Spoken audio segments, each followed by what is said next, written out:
Welcome back to The Missing Register, a podcast that amplifies the voices of children, families and adults who have experienced the cracks in our education system.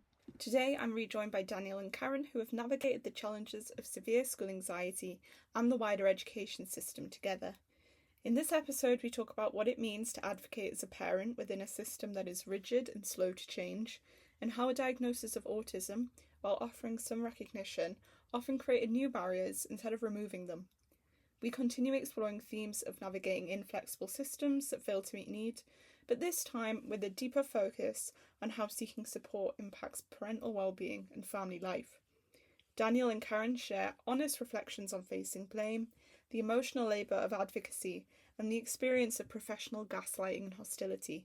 They also reflect on what they've learned, including what they wish they'd known earlier, and offer thoughtful advice for other parents trying to support their children through similar experiences. Please note there's a brief mention of suicidality at around the 53-minute mark, so you might want to skip that section if it is triggering. Without further ado, we'll begin with Daniel and Karen sharing an anecdote which, while ultimately showing how poor relationships between children, parents and teachers can lead to systemic mistrust, is also genuinely hilarious. I came out of reception. I had a particular teacher who I'd had some issues with. There was a famous issue I had where I got bit by one of these special needs kids, a girl called Lydia, and I got in trouble because clearly she didn't want to hold her responsible for this.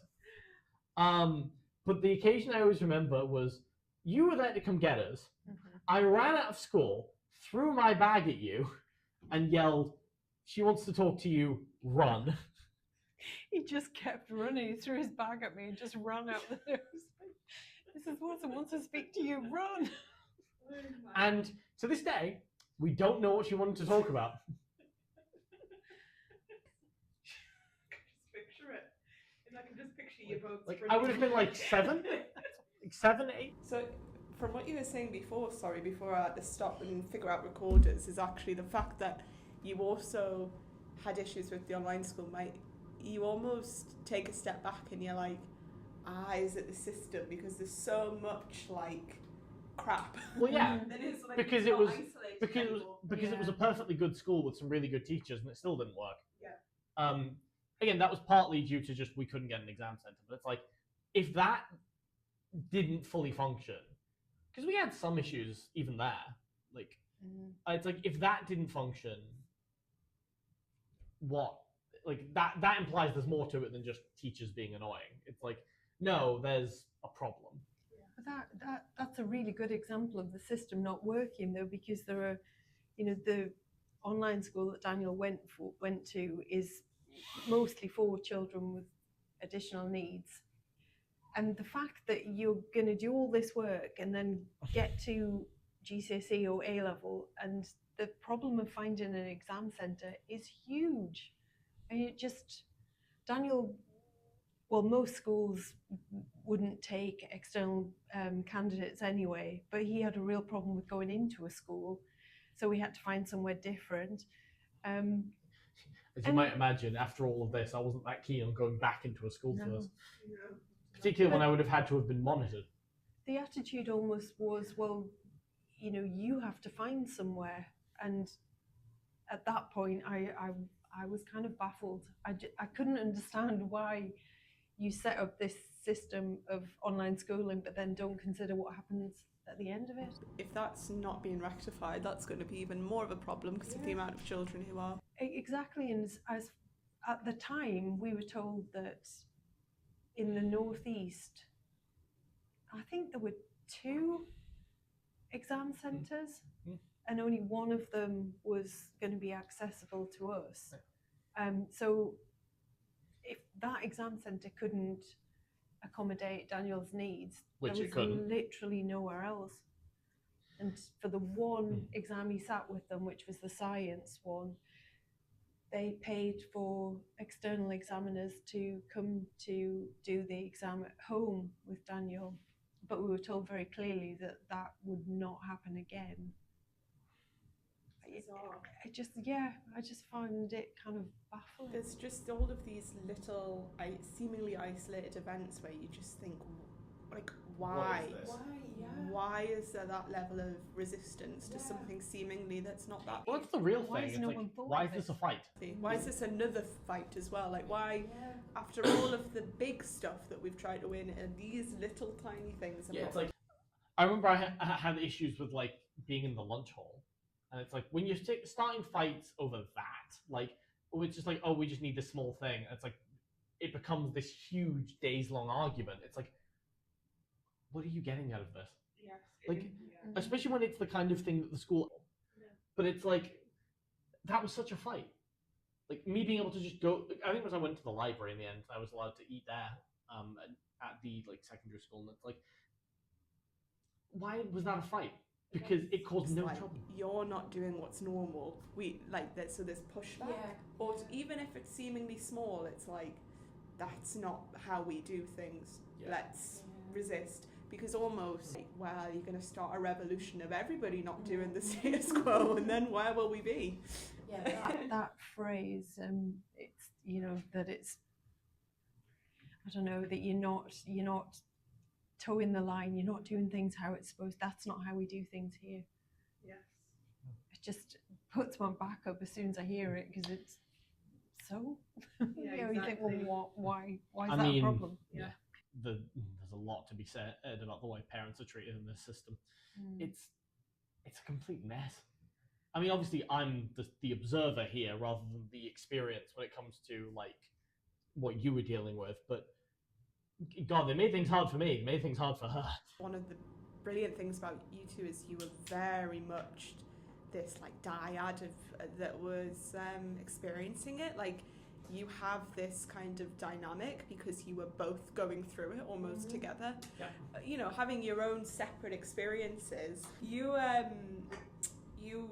wrote in that you kind of wanted to talk about the parents' role in navigating school anxiety. I think was exactly why was that the thing that. I mean, clearly you are a parent, so it's pertains to you. So, you know, it's not surprising, but why did you kind of choose that to talk about? I suppose I just wanted to share how hard it is, which probably sounds really obvious, but I suffered so many doubts. I mean, looking back now, I think I can see that we managed to navigate a path through it, and although I made a lot of mistakes, more or less we went in the right direction. But at the time, each one of those decisions we made, taking Daniel out of school or changing schools, I was racked with guilt, uncertainty. It was, although my focus on Daniel, and you know, it was often from you hearing from school that you were doing the wrong thing. This school, alternative school you're thinking about, is going to be terrible. You're ruining his life, which is what I heard a lot. You know, he won't develop as a social being if you take him out of school. But also from friends and family, you know, I quite often, especially when the special school failed for us, people had a problem with that. A lot of people said to me, basically, well, tell him to choose. You know, tell him he either sticks at this school or he goes back to mainstream. Which, you know, and having to say to them, that's not how we are. That's not what, I'm not ever going to consider doing that. If neither of these things work, then we have to find another way. But it's not, it isn't an easy easy path at all. And I feel for anyone who's going through it now. As a kid, your ability to advocate for yourself is limited. As much as I say, you know, you should. There's a problem, of course, of that, like, no one takes you seriously. And especially teachers don't, because it's their job to corral students who are causing problems to a certain degree. So their automatic response is that you're causing problems. So it really comes down on how and if the parents advocate, or the guardian, or whoever it might be, you know. But the problem is, of course, then you become the target. You're the problem, always. And that's always been the way you've been treated. you're the problem. That's definitely a clear message that we got from school, was that all of the problems Daniel was having could be solved by making him come to school. The special school especially told me that if they could have him for a full school day every day, he'd be absolutely fine. And the fact that I was failing to get him there was the reason that this wasn't working. So they told me tales of, people being picked up and out of their beds more or less and brought in. They told me a story of one mother who'd brought her child in naked because they'd been brought in their pajamas and had taken the pajamas off the next day, thinking this will stop them taking me in, and she brought them in. But these were told to me as success stories, that the parents had the strength to do that, to deliver their child to the place where they should be. And the fact that I refused to do that was the reason that I was letting Daniel down. I think it's almost, I could be wrong, but the way I'm interpreting it is that teachers and staff were almost like, look at their resilience, that they had to bring a distressed child into school. Yeah, absolutely. Yeah. And also, why aren't you that resilient? And I don't know that parent may have known that if they could just get their child into school, that they were going to be all right.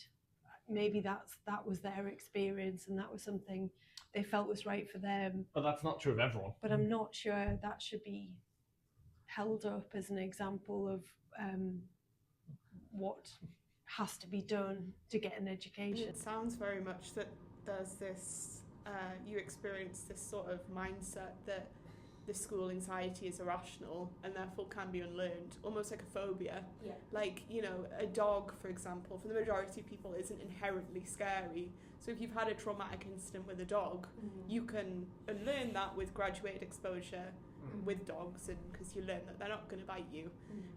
But that's not the same with school. No, and that's exactly what was suggested to us at one point, that we start by bringing Daniel to the car park, and then we bring him into the school building, and then we get him to sit down in reception. And I mean, I refused that advice because I knew he'd be fine. If he knew that he was going to sit in reception for 10 minutes and go home, he'd be fine. He could do that, no problems. Staying for the whole day and navigating, keeping himself safe within that school day was the thing that he had problems with. He felt afraid and unsafe, and the more he struggled to get a sense of safety for himself, the worse his anxiety got, and the less he wanted to go in, and the more resistance he put up in the mornings, like hiding, crying, fighting, saying he was ill, but more often than not actually being ill. He regularly had really bad physical symptoms, which I appreciate you not being specific. So this blame, how did it manifest, and what specifically did you at the time, but now in retrospect, think that, what did they think you were doing that was kind of causing this? Enabling. I mean, that's my perspective, certainly. They thought you were enabling what I was, I was being bad and you were enabling me by not doing anything. I think the two attitudes were either that, yes, you were badly behaved and I was allowing that to happen, being manipulated by you, or that the school anxiety was real, but with firmer parenting, I should be able to get rid of that. It was the fact that, I was enabling it to happen. And that was openly said to me.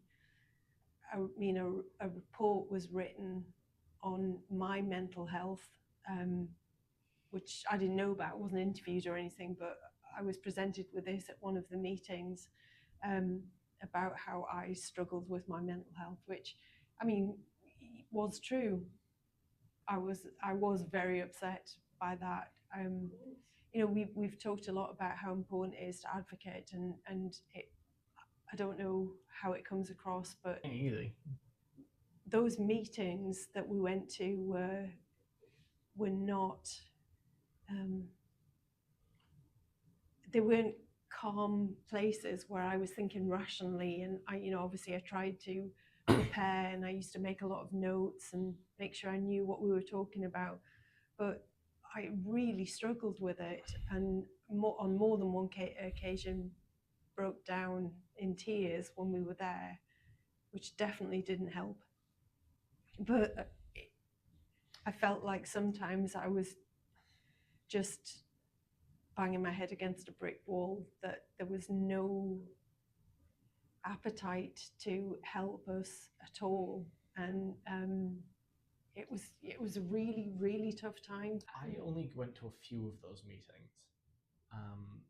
Since it didn't sound like a safe space for either of you, to be honest. No. It was horrendous having Daniel there, and I resisted him being there as much as I could. But it was always this feeling that, very much the feeling of like two generals on the other side of a war table. Like, it never felt calm. It never felt considered. It felt like always that there were two sides fighting each other. You kind of had this gut and intuition that what they were suggesting was going to cause more harm than good. Yeah. Who and what was supporting you? I mean, clearly there is literally just an intuition of, I am observing this. But did you have any kind of people that you knew of? Me, functionally. Yeah. I suppose because I just assumed that we had to get a diagnosis before I could look for any kind of help. I know that now, I know that's not true, but I found an autism charity who supported me, and for the first time I found people who, when I told them what was happening at school, nodded and were completely unsurprised by what I was saying, because they'd heard it many times before, and as far as I knew, this was a problem that was unique to me, because what I was being told by the schools was that they'd had lots of children through with similar problems, and their parents all handled it easily. Did you start to doubt yourself? All the way through, I doubted myself, yeah. You told me about it all the time. Like, because of course you doubt yourself. If you're being faced with people telling you you're wrong and making a mistake, this is a disaster, you're an idiot if you don't, at least for a little bit, worry about that.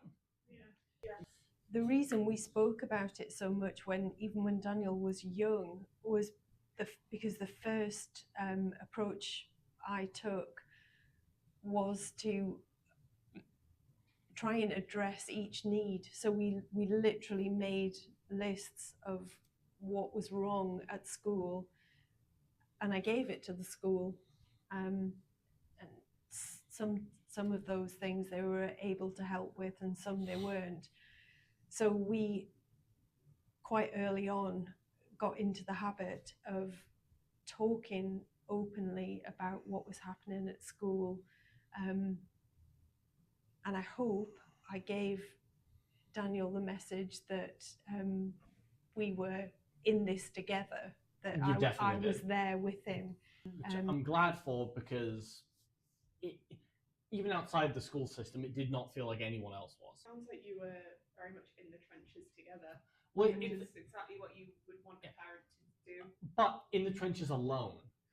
I mean, because obviously in the system no one cared, but also in this situation you kind of feel like the people you fall back on are external family. The problem is they basically all agreed. I think that's because there is I think a fundamental belief that school anxiety is something that everyone experiences. Everyone gets a bit nervous about going to school, But the fact is, you have to go to school, and that's what society think. And I think, quite often people would say to me, but if you don't send him to school, you'll be prosecuted. So I don't know how much I blame people for saying those kind of things, because I mean, as a society, I think that's just a fact. I think there's a real problem with people understanding that school anxiety, as we're talking about it, isn't feeling nervous on the first day of term or being a bit clingy when you're little with your mum in the playground. It's so much different from that.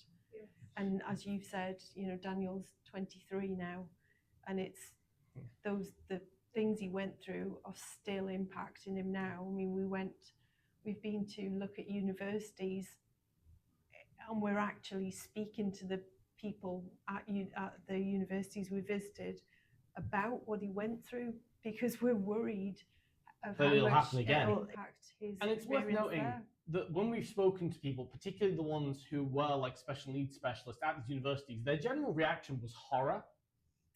Like, it's a good reaction to have. Like, you're dealing with. It's the kind of thing where it's like, whenever I tell anyone about what we dealt with, the reaction is usually just, anyone who is like outside of this, the reaction is usually horror. Like, oh my God, what? Like it's inconceivable. There's a lot of research out there, not in terms of school, but just in general, not understanding like autism, neurodivergence. Do you think there was also just a complete lack of acknowledgement about what school anxiety is, as you were saying before? Well, people just think it's the jitters. I think people are really resistant to the idea that anxiety is a condition that can be harmful. It's like anxiety is, you just get a little nervous, you just got to work it off. Like, no, it is a like thing you suffer with. Anxiety can be crippling. And what's that saying about the school system if the reasoning is, well, everybody doesn't like school, everybody gets anxious?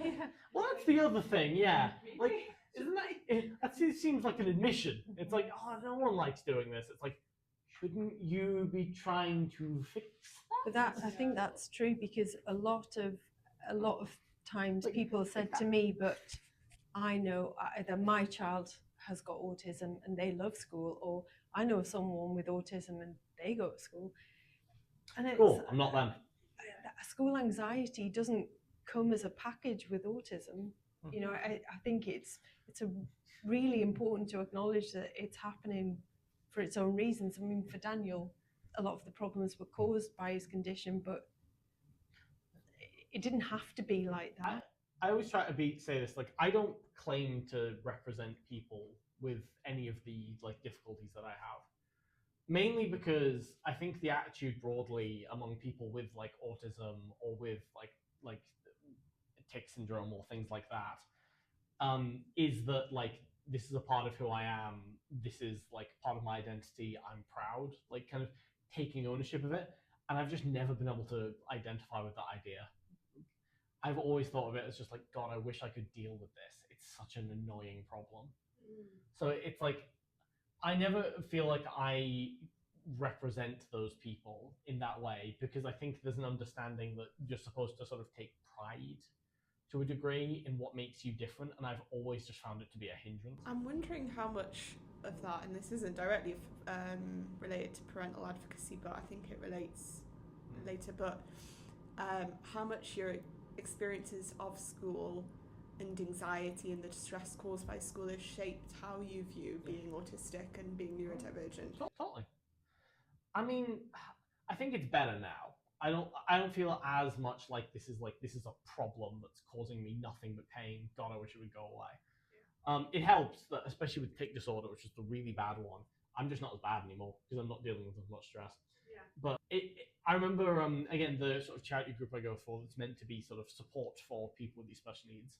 There's a song in like a film called Greatest Showman, which is very much about like being proud of your individualities and standing out. And they wanted to like sing it for an event, and I categorically refused to take part because it's taking pride in those things, and I didn't find them prideful. I found them deeply frustrating. Yeah. And it's like, there's a part of me that's like, that's a very sad perspective, but it's also how I feel. I think that's... It's still kind of how I feel. Like, I still don't enjoy dealing with this. Like, I don't like talking about it. I do it a lot more just because, I don't know, people ask. But I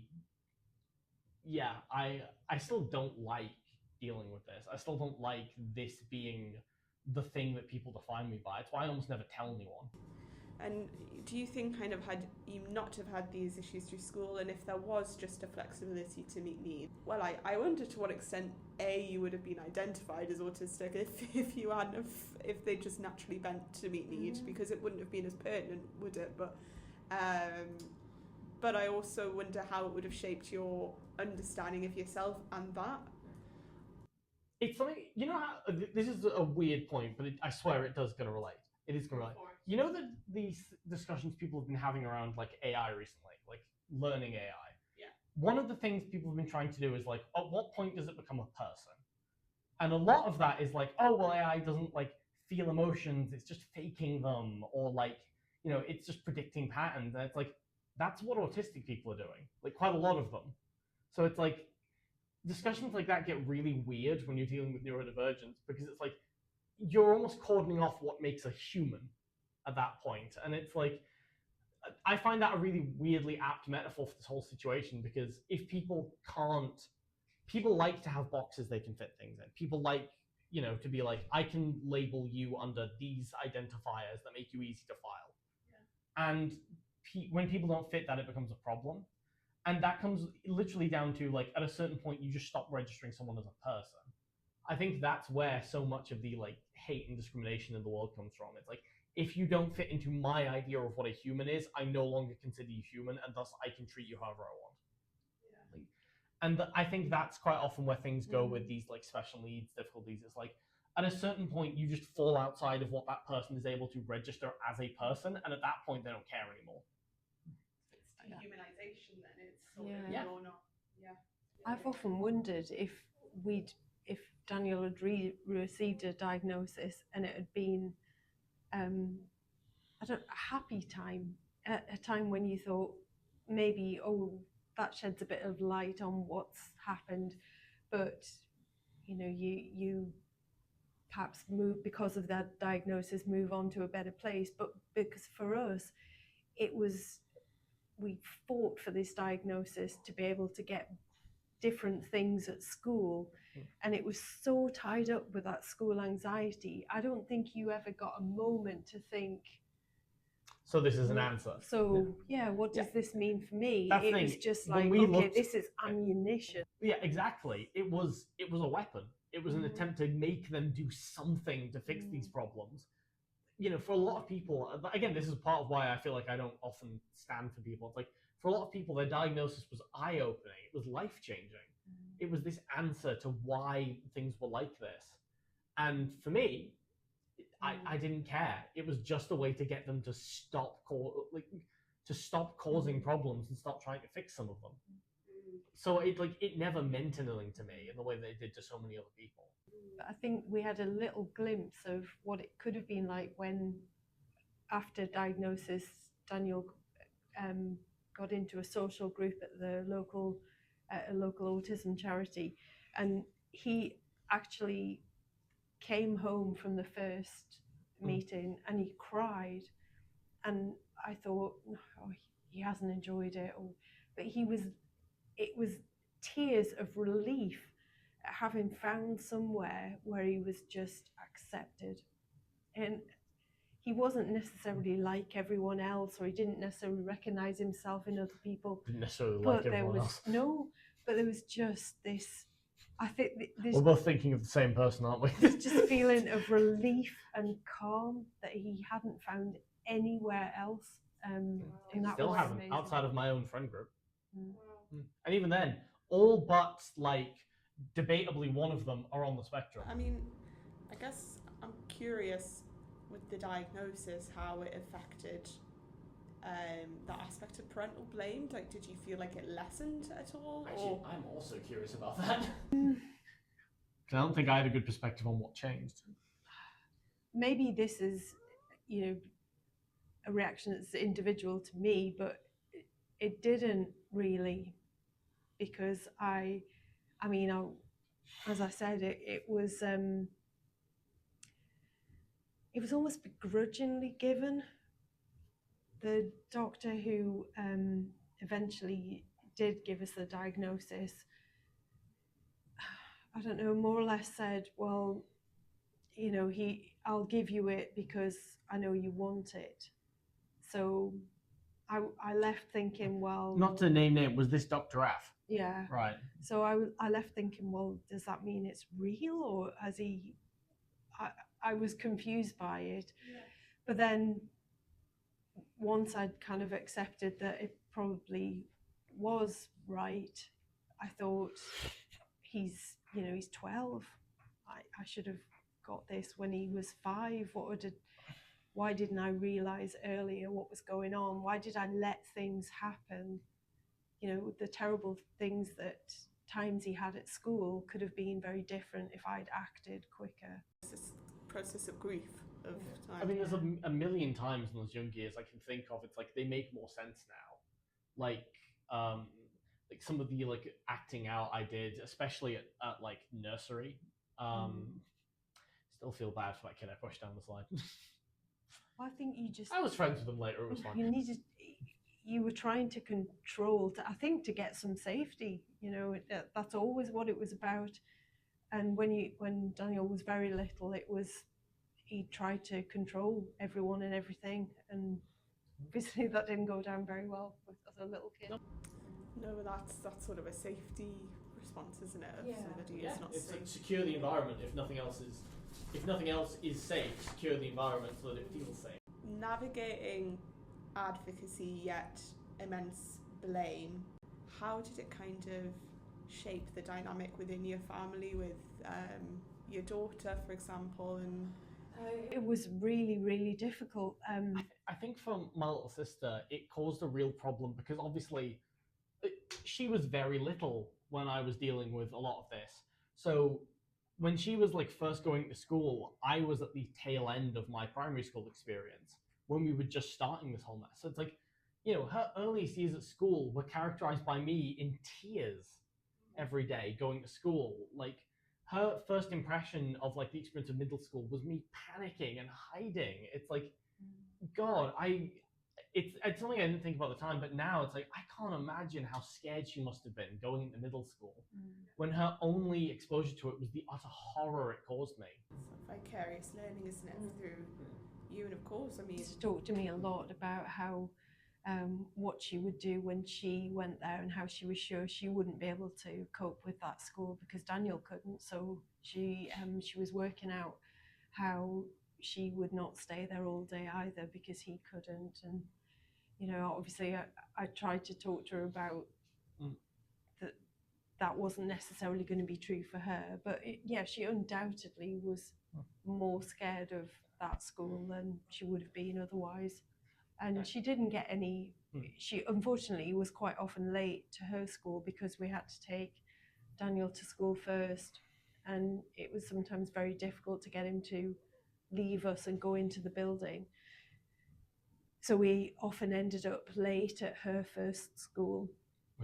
And I explained to them what was going on, but there was no, recognition of what was happening for her. So she was in the late book a lot, and that caused her a lot of distress, because it wasn't very nice. Nowadays she's doing fine. She's quite quiet, which I'm not, if you haven't noticed. But I'll always say she's much smarter than I am. I'm working towards film. She's going into architecture. She's very clever. The drawings she makes are incredible. Wow. It's so she's done well for herself. Yeah. But I can't imagine how bad of a start that would have been. Because I didn't have that. I was doing this on my own. Yeah. I didn't have anyone to base expectations on, but she did. And I don't consider this my fault necessarily, because what was I supposed to do? But I gave her the world's worst first impression of what education was like. And I'm curious, I mean, something we hear a lot is that because the school systems let you down and you need to advocate and put so much of your resource, time, energy, emotions into helping Daniel, how that would have affected kind of you, your health, but then also the family as a whole. I mean, I think it was only a few years later, really, when I realised how much we'd changed our lives around Daniel's needs, because we had to change how we did things. Just simply in a morning getting ready for school, everything took much longer because we had to build in time for how distressed he was. But it affected everything. My husband and I didn't always see eye to eye.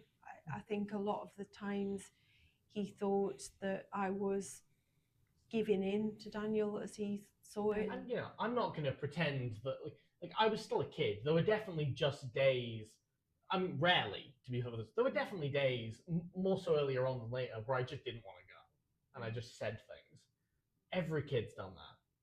But usually, you could tell the difference between I'm just a kid who doesn't want to go to school today and no, something is wrong.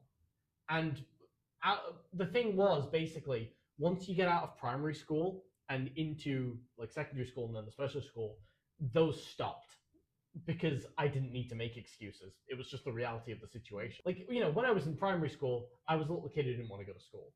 Of course I was. And, there were days where I got really stressed out and it was genuinely I couldn't do it. But there were also just days where I was saying things. So yeah, there will definitely be cases where a kid just doesn't want to be there that day.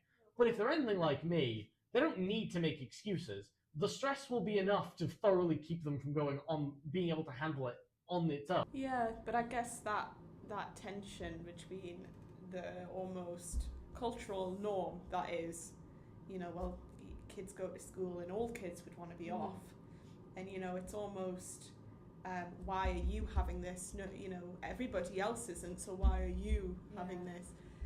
And then that gut feeling that something wasn't right here, having to navigate that within your family, and it must have just been incredibly hard. Yeah, and I think I felt like I was navigating it every day, because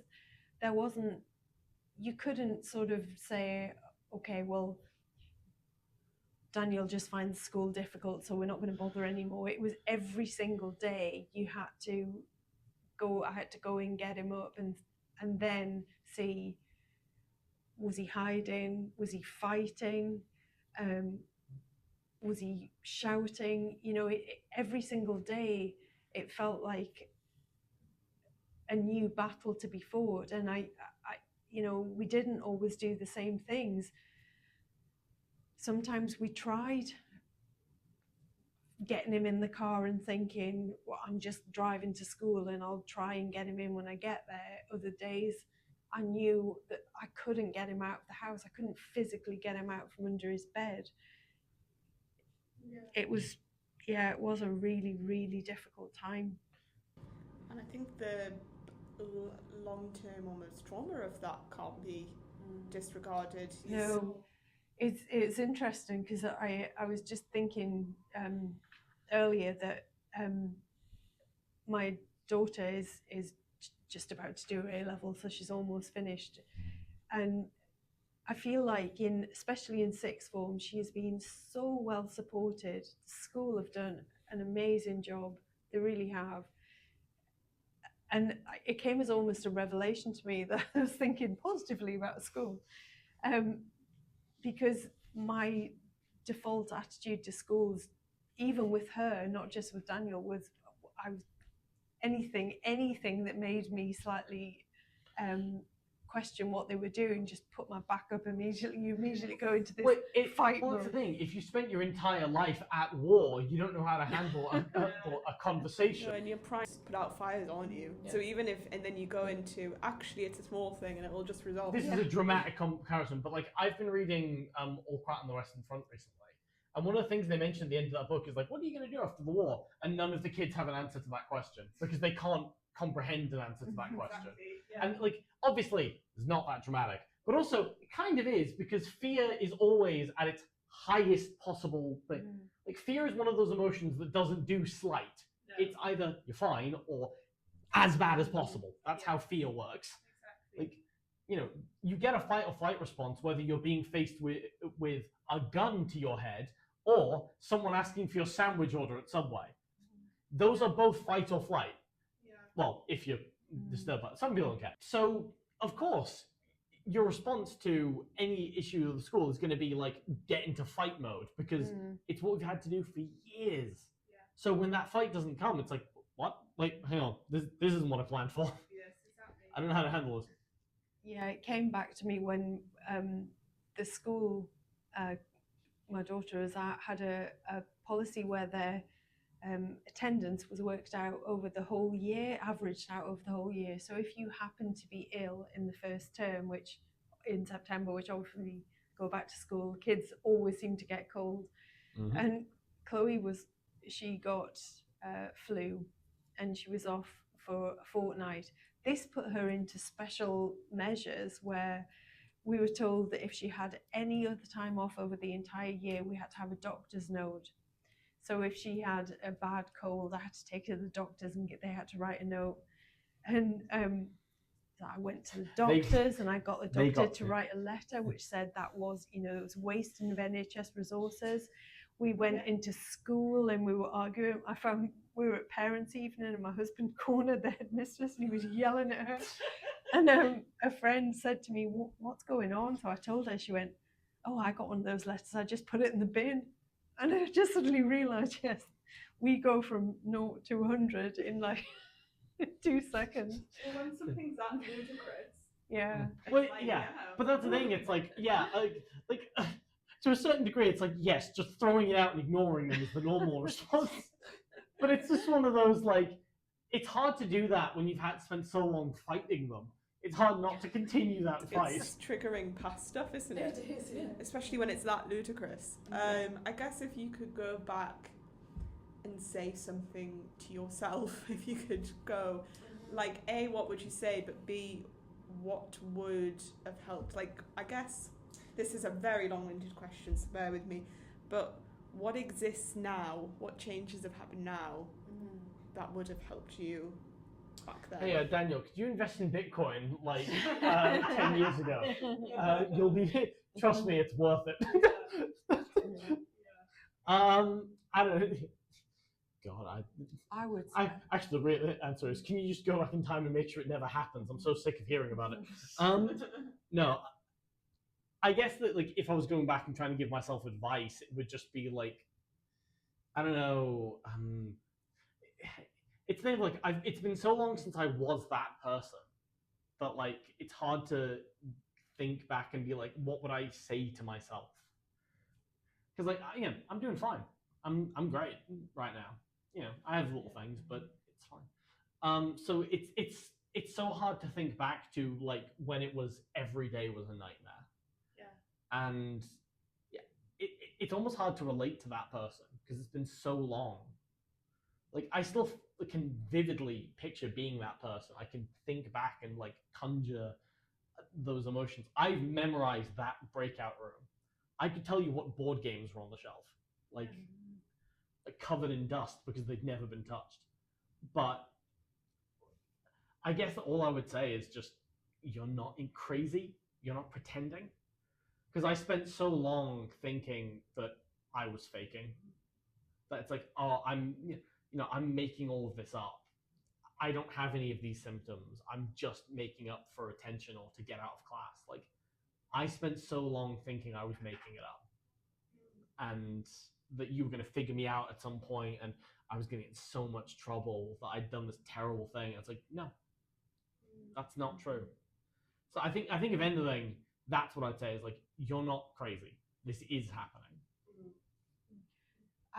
I would tell myself, I think, to trust my own instincts more and try not to be swayed by all the things I was being told. And I think one would be to realize, I wish I'd realized that there actually are people that could have helped me. If I'd known who to reach out to, I think there is more help available than I realized at the time. I thought I had to do everything myself and I couldn't trust anyone, which definitely wasn't true. But also, I think now I realize you don't have to be grateful. This probably sounds terrible, but you don't have to be grateful for help that you're offered. If that help is useless and is being given to you by someone who hasn't listened to what you're saying, it's all right to say that I don't need that help, that's not right. And I think it's an attitude you meet with a lot when you have someone with special needs. It's almost like you've got a broken leg and they put a bandage on your arm and say, there you go, I've done something. And you have to say, thank you, I'm so grateful that you've helped me. And Yes. That's not true. If your house was burning down and someone bought you a tent, you wouldn't be like mad at them necessarily, but you certainly wouldn't be grateful because it doesn't solve the problem you're having. Yeah. It's like, again, as you say, it's putting a band-aid on a problem that needs surgery. So it's like, you can't just give bare minimum help and then expect people to be grateful. Yeah. Because if you just take that attitude, if you're just grateful, it's like, well, at least we got this. It's like, that means you don't end up going far enough and getting what you really need. Yeah. Maybe you do just need a small solution. I'm sure that'll be true for some people, but you should never just be grateful for them doing the bare minimum, because that allows them to get away with doing less next time. Yeah. If you're grateful that they gave your kid, like, I don't know, a 10-minute walk, like during the day just to get some air, it'll be 5 minutes for the next person. Because you told them that was all right and they want to do as little as possible. So if you give them an inch, they'll take a mile. So with that in mind, what advice would you give to parents? And I guess we talked about it in the last one about the children, but what would you say to parents who are currently in the same position that you were in? Trust yourself, trust your own instincts, because you know your child best. Schools don't necessarily always know what's right for them, and I think you have the right to tell them what you think is right. And from my experience, I would say if you end up a blubbering mess at meetings, don't beat yourself up, because it's perfectly understandable. Yes. And even if it feels like it, you're not alone. Other people are dealing with it. There are groups who understand. Even if it feels like no one's listening to you, there will be someone you can find out there who will understand, who will have been through it and can commiserate with you and keep you going. We managed to look upon one person who was in a kind of advocacy role at the council, who we got to the stage where we thought no one can help us, and we hadn't reached out. Someone else sent this woman to us, and she turned out to be the key we needed to get the help. It was literally a case of like, we'd been having this problem for months, they wouldn't allow us this one thing, and then this person turns up, I think having like transferred from a different council, and then like they were presented with a problem once and went, oh yeah, we should do that, and that was it. We'd spent months I think this was trying to get into online school. We'd spent months fighting them over this, and then this person gets there and they're just like, they're presented with the issue immediately, like, yeah, we should do that. The agency that practitioners and teachers can have to just stop almost a minefield of resistance and bureaucracy. Yeah, and I would say, from my experience, I wish I'd spoken to everybody I could find, everybody and anyone, and not felt like I had to do everything myself. I wish I'd just spoken to every charity I could find, every, run the council, just everyone. You never know who might be the key to help you. It is a truly heroic quality not to give up in the face of insurmountable odds. And it can feel that way when you're dealing with these, because you're up against everyone. And all that matters is that you know who you're advocating for and why.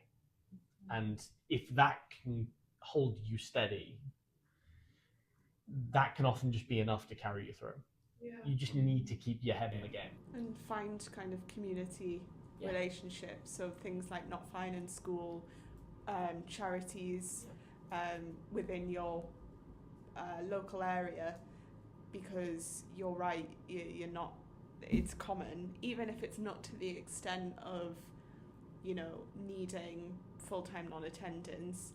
Challenges at school, anxiety about school is extremely You can say that this advice applies to people who aren't dealing with kids with special needs, just someone who's having a problem. Advocate for yourself and don't give up. Like, it's very hard to do though, isn't it? Yeah. It's really hard. Yeah. Not everyone has the stomach for it, and not everyone has the ability to do it, and that's why someone else should be doing it. But I think the only thing I would add in all this is just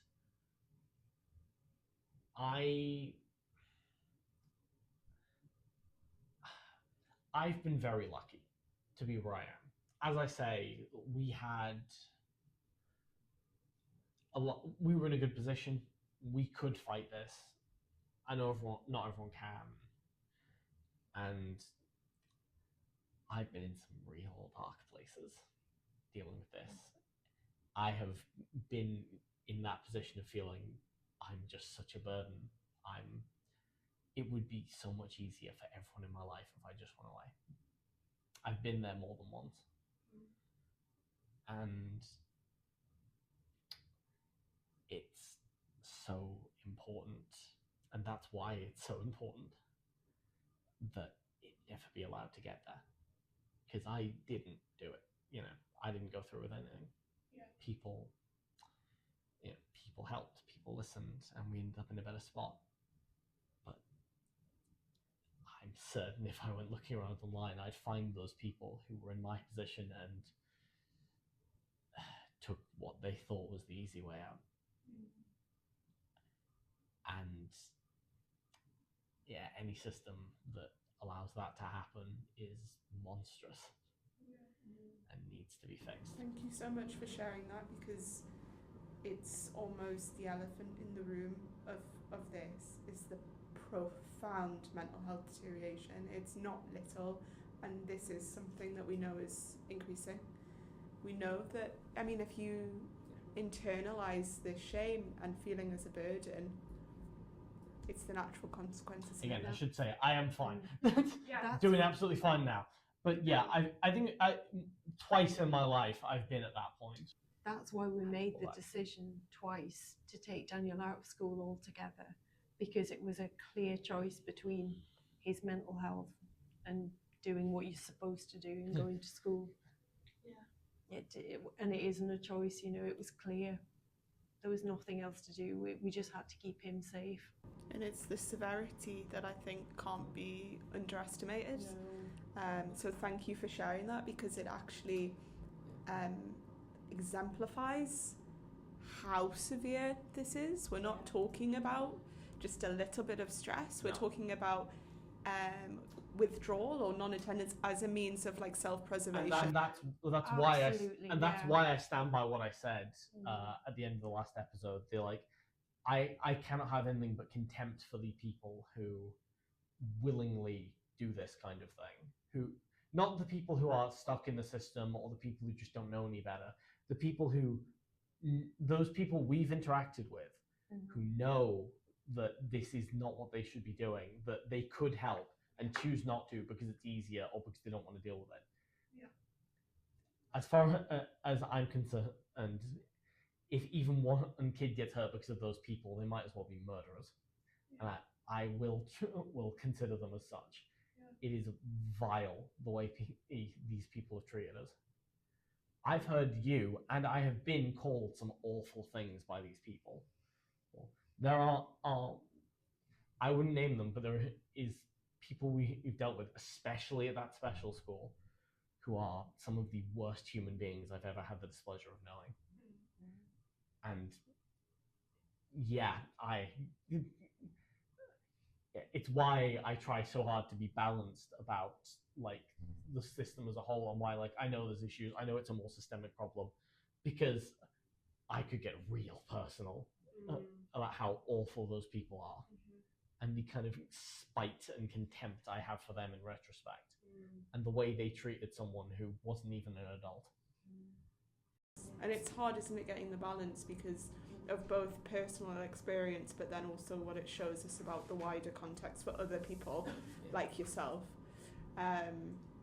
It's hard to know kind of what to share, but I just want to say thank you to both of you for sharing and being as vulnerable. And I'm so happy that you both seem like you've come out the other side. I mean, you're still within the system, you're still working towards uni, but you seem, and the way you describe yourself, as somebody who's... the course we're doing is still trash, but we're long past the point of caring. Exactly. So which in the face of kind of systems that so strongly misalign with you and your needs and your skills, all you can really do is not care, because there's nothing like that's the only agency you have, is to be like, well, it's a means to an end. Yeah. So thank you both. If there's kind of nothing else, if I can stop. No, I think that's brilliant. Thanks so much for listening. If you would like to share your own story or professional insight, please email themissingregister@gmail.com.